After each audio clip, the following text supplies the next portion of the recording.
We were told that she had less than 2% chance to live the next 30 minutes.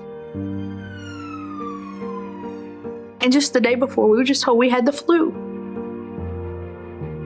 When we got to the outside facility, she was very gray. She just looked really very sick. Ruby woke up with 103-degree temperature. By the end of the day, we'd taken Ruby to our local hospital.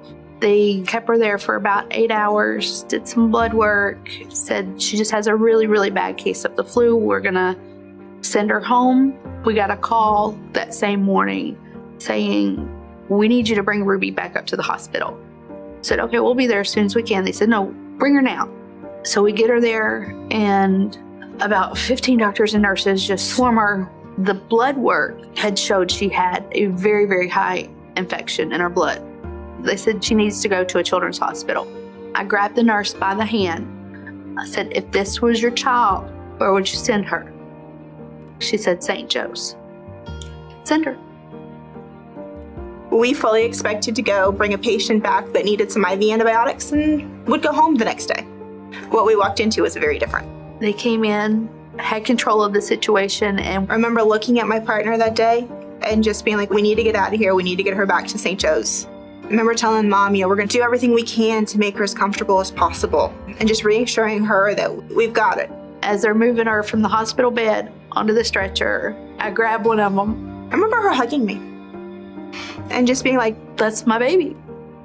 For them to wheel her down the hall, I'm having to leave my daughter's life in your hands. Still not knowing at that point how close we were to losing her. We started her on oxygen. We started her on antibiotics. We gave her some pain medicine because she was just in obvious, miserable pain. Once Ruby got back to St. Joe's, we were told by the doctor, she's got less than 2% chance to make it the next 30 minutes. I remember when we walked in the room, Mom was crying. Dad looked like he was about to cry. I can only imagine how scary this is for parents.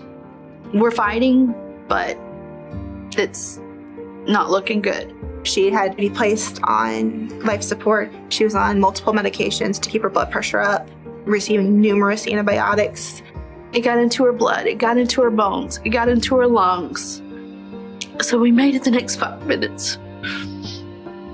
And then we made it another 5 minutes. We would stop in and see her at different points. She'd gone to the OR many times, having debridements done, cleaning out her wounds. Now we're making progress. We're a couple weeks in, and she's still on life support. But she's starting to take a couple breaths of her own.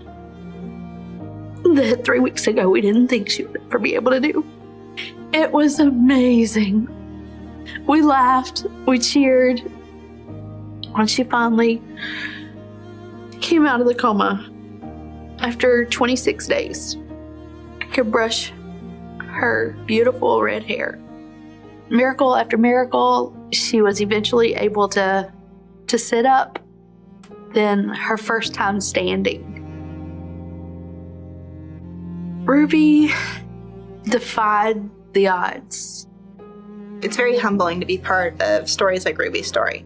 It's also just amazing to see what we're capable of doing here at St. Joseph's. If she can go through that, relearn to walk, and come back from all of the amazing, horrible situations that she was in, who am I to have a bad day? She is my hero.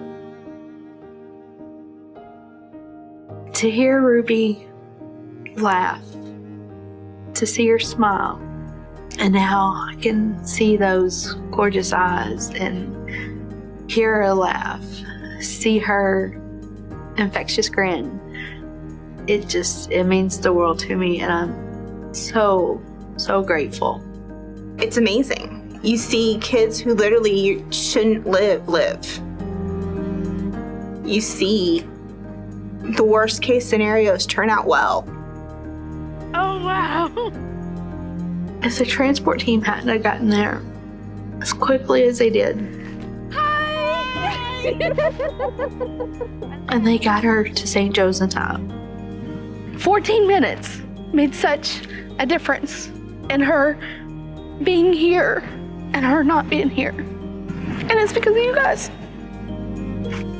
I can't give them enough. I can't hug them enough. I can't thank them enough.